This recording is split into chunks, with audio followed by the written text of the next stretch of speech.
Would George Springer fit the New York Mets? Should they upgrade from J.D. Davis at third base? And who are some prospects that might impact the Queens Ball Club this season? We'll talk with Mets play-by-play announcer Wayne Randazzo next on Beat the Shift.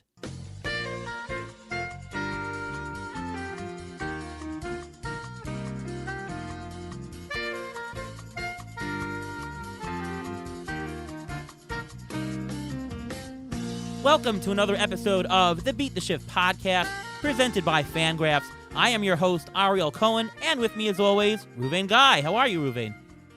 I'm doing great. How are you doing today?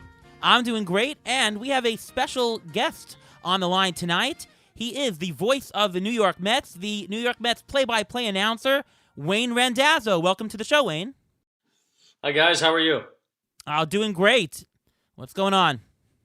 Oh, not too much. Just counting down the days till spring training. You know, we're getting kind of close, and it looks like that.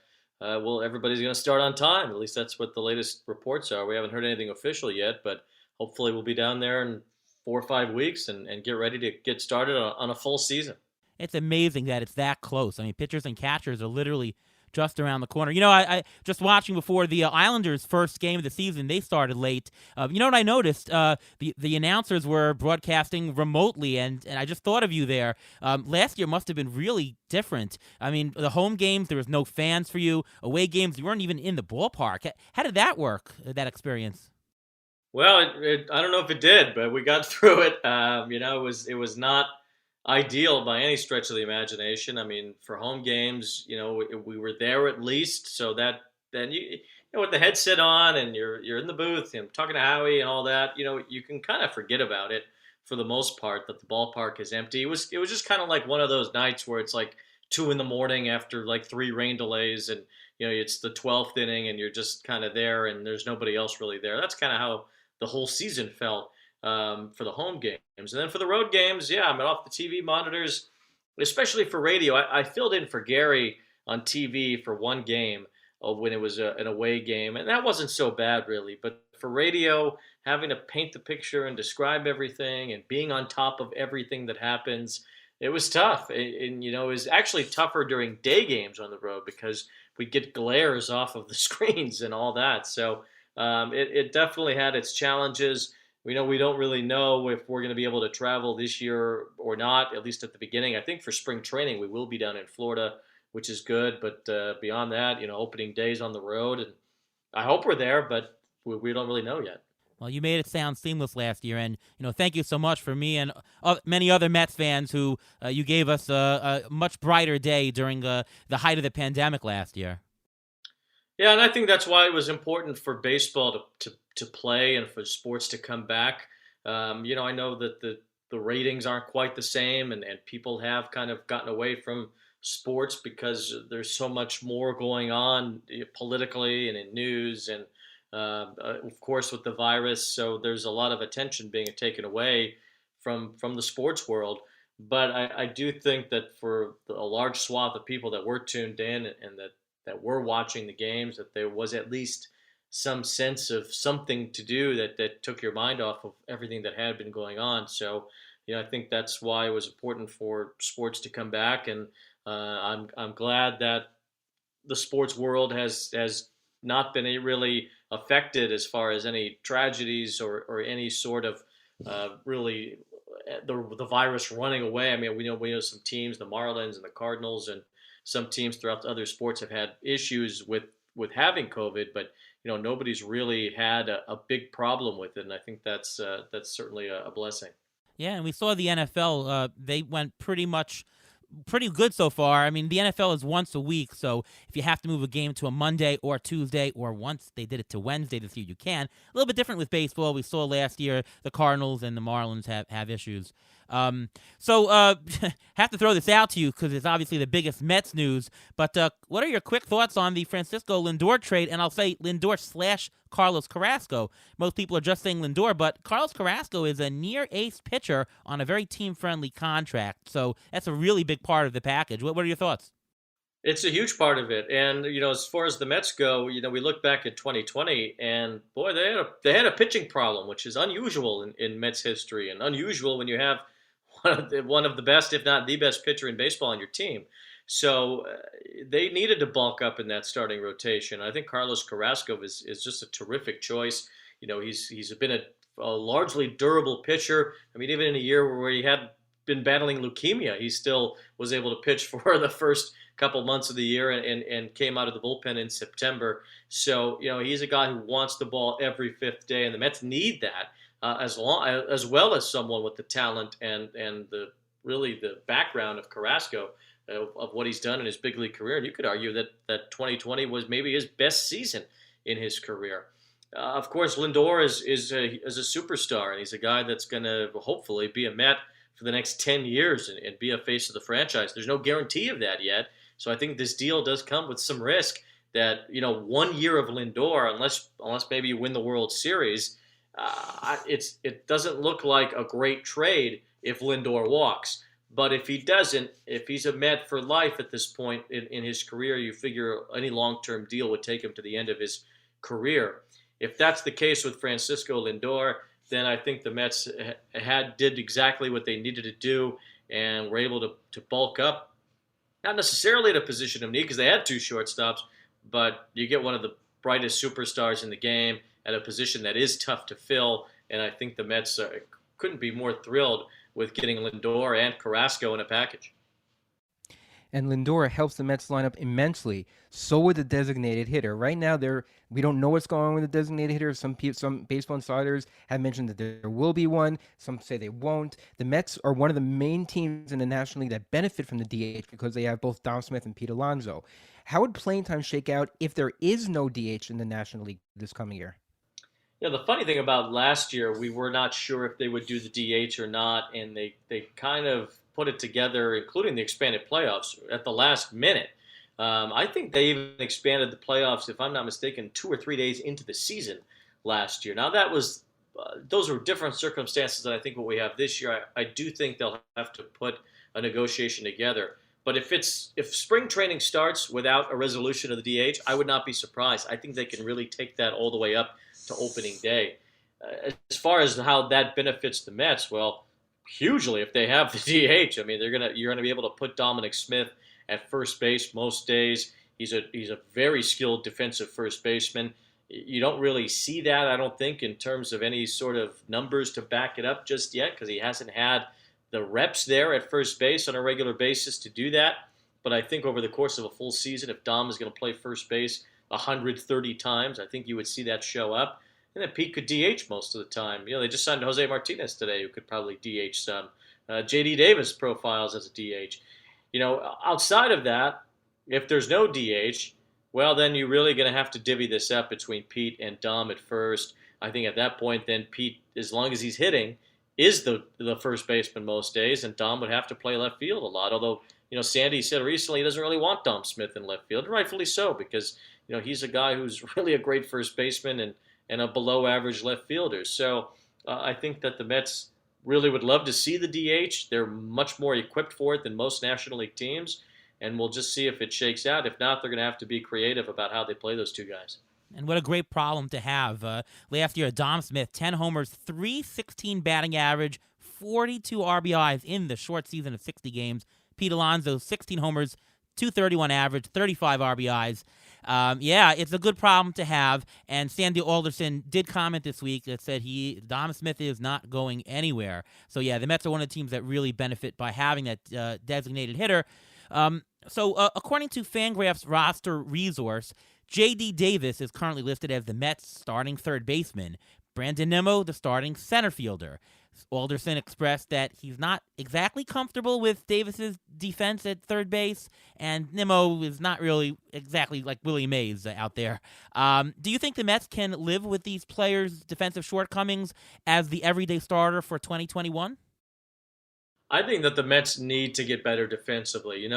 Ahmed Rosario held them back as far as defense goes at shortstop, and then we saw Andres Gimenez play short pretty well when he came up from the minor leagues last year. And now you have Lindor, so you're going to have a much better defensive shortstop in Francisco Lindor than you did with Rosario. And I think McNeil at second base, he's going to be better than Cano at second base. So I think you are better defensively already. I don't know that you need it at third base. I think you could live with J.D. Davis there. Of course, if they go and sign a guy like DJ LeMahieu, I think he could be the third baseman and fit in just fine. They don't need the defensive upgrade at third base, but I do think they need one in center field. And I think this also goes along with what we just talked about with Dominic Smith playing left. Well, if he's in left, then Nimmo's in center for sure. If Dominic Smith is not in left field, well, then Brandon Nimmo can slide over and play left field and give you the great on-base percentage and the 900 OPS that he's had his last couple of healthy seasons. And then you can get a center fielder. Now, is that George Springer? I don't know. George Springer's never played more than 80 games in a season in center field. So is he an everyday center fielder all of a sudden at age 31? I don't know. I'm not so sure. You'd certainly have a great bat if you got George Springer, and that would help the offense. So maybe that, in return, is what the Mets would want to do. But as far as the defensive profile in center field, I'd really like to see them improve there. I know I've at least read that they've talked about Albert Almora. Not really an everyday player though. So I don't know what they're going to do as far as center field goes, especially if they don't get Springer. You take a look at Jackie Bradley. Is he a guy as another left-handed hitter? They've already got so many lefties in the outfield. Do you want to go that route to better the defense, which I think Bradley certainly would do? I think the Mets have a lot to weigh there, but I would like to see center field become a better defensive position for them. And third base, I think the improvements up the middle on the infield will carry them enough as far as that goes. Well, according to Fangraphs, they have a stat called UZR/150, which is runs above average for defensive prowess in center field. Springer, who's 31 years old now, so I don't know how many more years he's going to play in center, he was -4 for 2020 for the entire season. Nimmo actually came out to a -15.2 in 2019, and this past year he was a -19.2. And Michael Conforto hasn't played center since 2019, so any defensive upgrade would probably be, they want to help defense off the middle. That's exactly what they need. Right, but is Springer, is he going to play every day out there? I think that's the biggest question because he's never done it. He's at most played a half season in center field. He's played a lot of right field. He's DH'd. How will that impact his legs playing every day in center field? How will that impact his offense? Maybe because he's playing center and having to cover so much ground every day, maybe that impacts him offensively too. So, I also, on another point with Springer, does signing him to a long-term contract keep you out of re-signing Michael Conforto? Because if it does, then I think the Mets have to consider that. Because long-term, if Springer as a right fielder at age 32 through 36 or whatever, is that better than having Conforto as a right fielder at age 28 through 33? So I think that there's a lot for the Mets to think about when it comes to George Springer. I don't think it's as cut and dry as the fans want it to be. No, not nearly. And, we talked about the defensive stats. Offensively, look at 2020. Springer had a 146 WRC plus. Nimmo, a 148 WRC plus. So Nimmo is the better offensive player in certain ways when you incorporate defense and everything, and we're talking about WAR.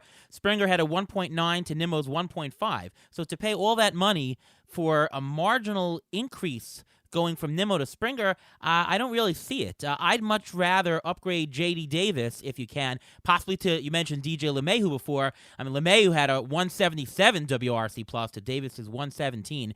To me, if the Mets are trying to fill holes, that's the way I would go, attacking the third base, which probably is their weakest position. And I don't know that J.D. Davis can really last as the everyday third baseman.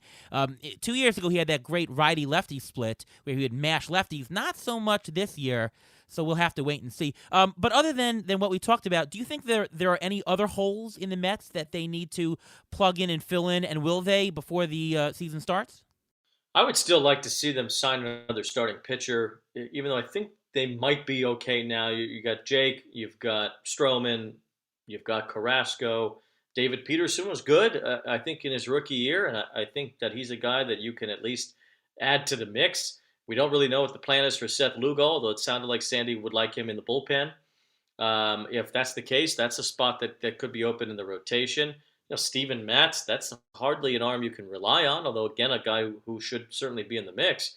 So I'd like to see them just get one more starter, only because you don't really know for Syndergaard. Yeah, he's due to come back in June or July, but we don't know what that's going to look like. We don't know if there's going to be setbacks as he gets closer. I think that you have to have some Syndergaard insurance there just in case it doesn't work out where he comes back in June or July. And maybe that's the trade deadline. Maybe you can use that for that at that point. But I would like to see them just buckle down with one more starter.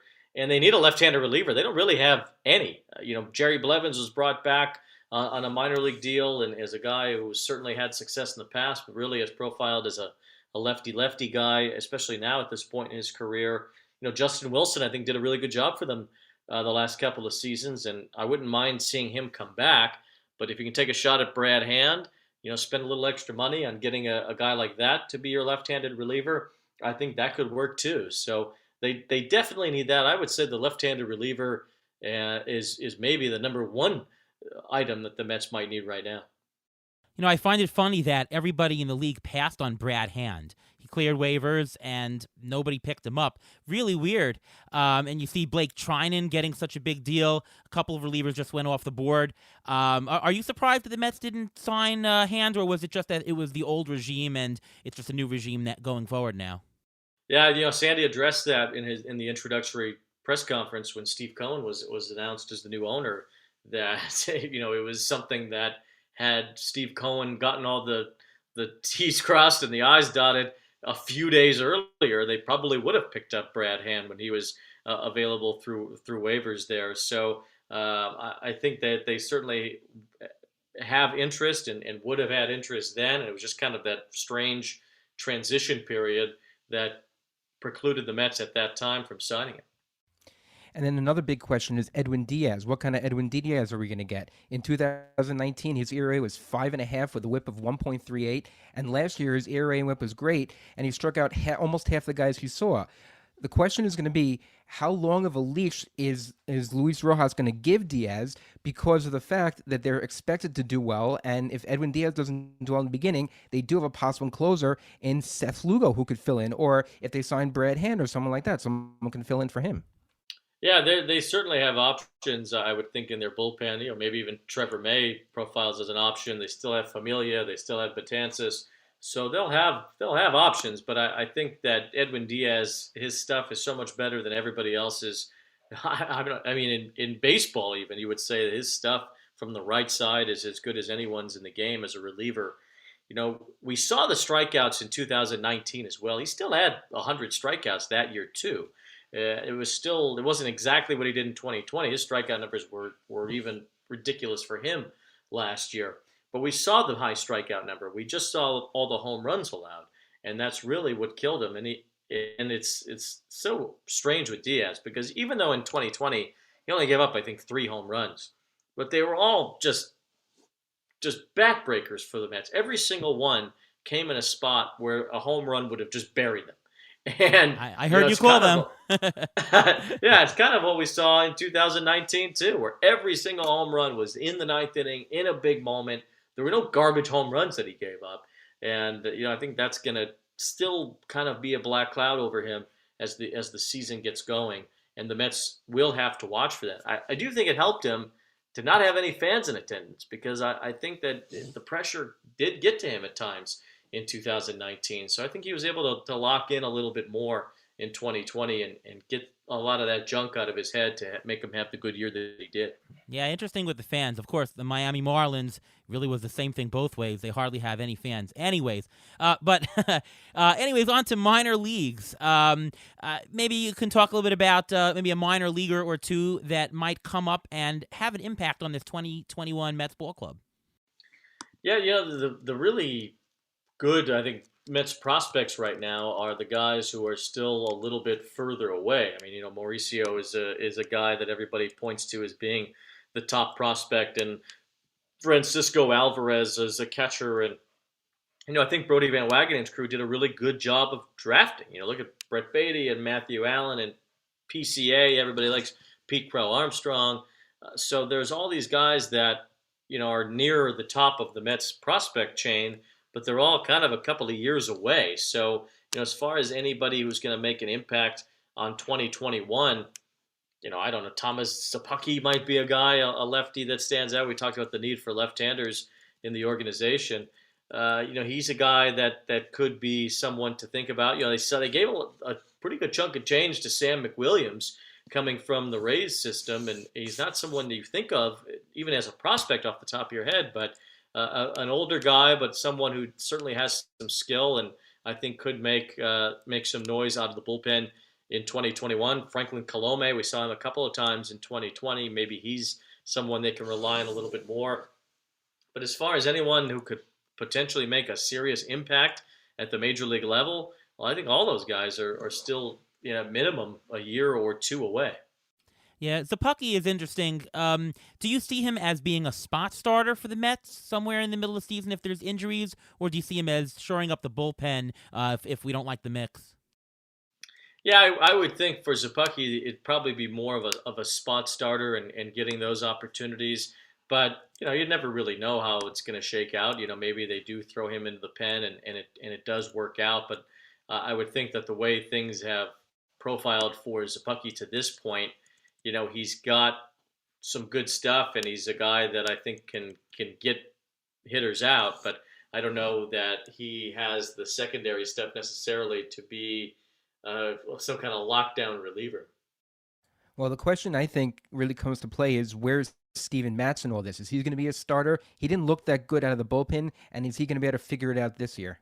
Never really had a chance out of the bullpen. Well, they only pitched out of the pen a few times, and that was after he had come back from the injury. Listen, Steven, this is his last year under team control. He's going to be a free agent after 2021, just like Syndergaard and Conforto and Lindor. So you can kind of rank those guys and see where Steven is right now. But I think that they've tried everything with Matz. They've tried different pitching coaches. They've tried different sorts of, numbers and spin rates and things to throw at him and to try to get him to understand what he's good at, what he's not good at. And nothing seems to click with Steven. In fact, I think it's only gotten worse here as time has gone on. And now one of his best friends is his catcher. They bring in James McCann. They didn't bring him in because he's Steven Matz's best friend, but it helps. And they hope it helps at least. And they think that relationship between Matz and McCann will be able to get Steven driving in the right direction. If there's any incentive for him as far as making money, he could have a good year and all of a sudden, be someone who does get a good contract, gets $50 or $60 million after 2021 is over. That's not out of the question at all for Steven Matz. So I think that if, the motivations I'm sure will be there. They always are for Steven. He's a great guy.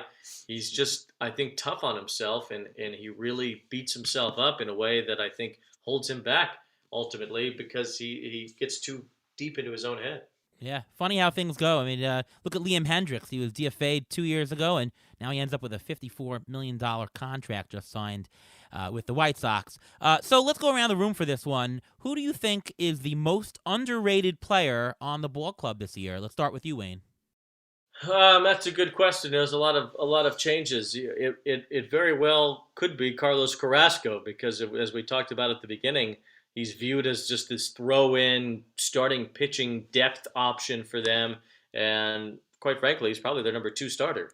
He's a guy who's had mid-3, low-3 ERA last year, under 3 throughout most of his career as a major league starter, especially since right around the middle of the last decade. So I think Carlos Carrasco, as somebody who has kind of been under the radar as an almost a de facto ace for that Cleveland staff, comes in without much fanfare and could very easily be that number 2 guy right behind Jacob deGrom that the Mets really need. So you could point to him and say that he's certainly underrated.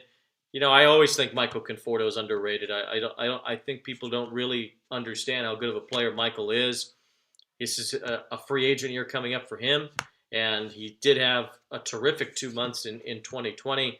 So I think if Conforto just kind of continues on from what he did, maybe suddenly he'll become the real star, or at least the real sought-after player that I think he should be.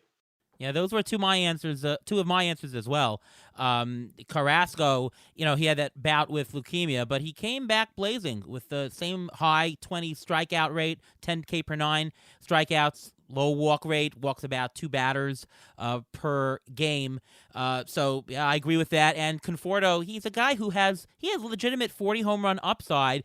And last year he traded some of that for line drives, and he was successful in raising his batting average. And of course, Michael Conforto just got engaged 2 days ago.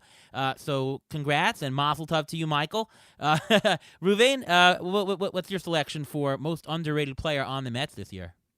I think the most underrated is Seth Lugo. He is one of the people who can fill in the rotation. If they stretch him out, he can be closer. He did very well when he did that.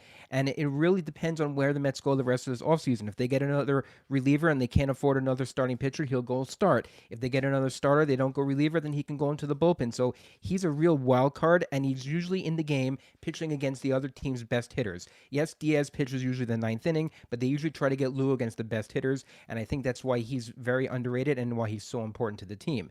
Now, basing on that, if he's in the rotation, if he's in the bullpen, wherever he is, Wayne, do you think the Mets have enough firepower to match and possibly overtake the Braves as the best team in the National League East this year? It's. I think Atlanta, they've made such smart moves themselves. They really rely heavily on their bullpen, which they continue to bolster. They've obviously got a great lineup, although we don't really know where Marcell Ozuna is going to end up yet and how the Braves might figure in replacing him.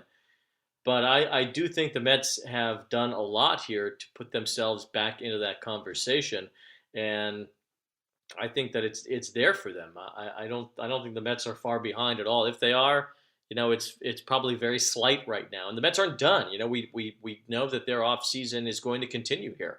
Maybe they will sign Trevor Bauer. I mean, we don't really know what the Mets have in tow here. I mean, if they sign Brad Hand, well, I think that that inches them even closer to the Braves. So they're not going to come in and just steamroll, I don't think. I think the Phillies are going to be good. I think Washington's going to be good. We saw Miami play above expectations certainly last year. So I think it's still a very strong division.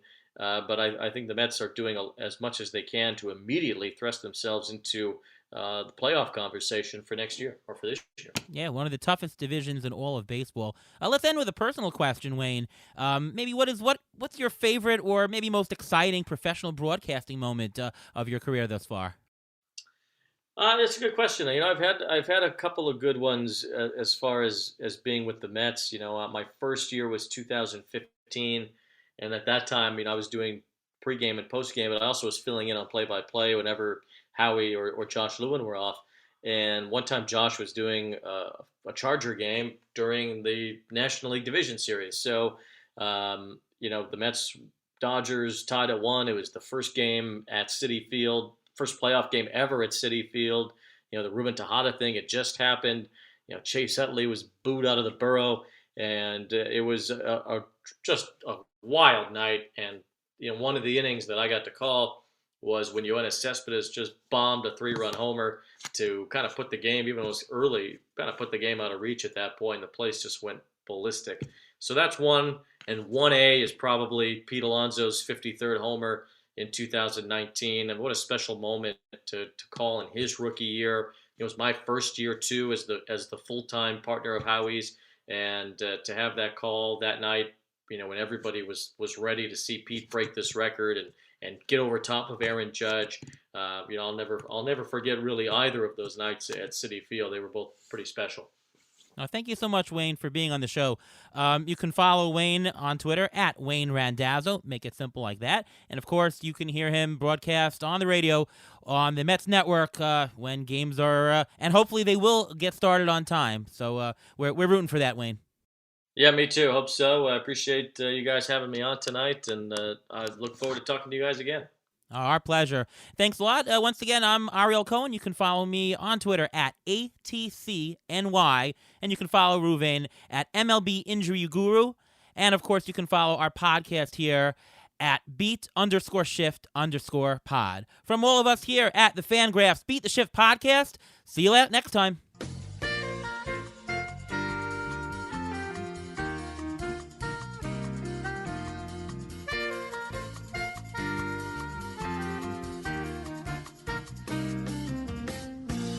Thanks for listening to the Beat the Shift podcast presented by Fangraphs. Follow us on Twitter at beat_shift_pod.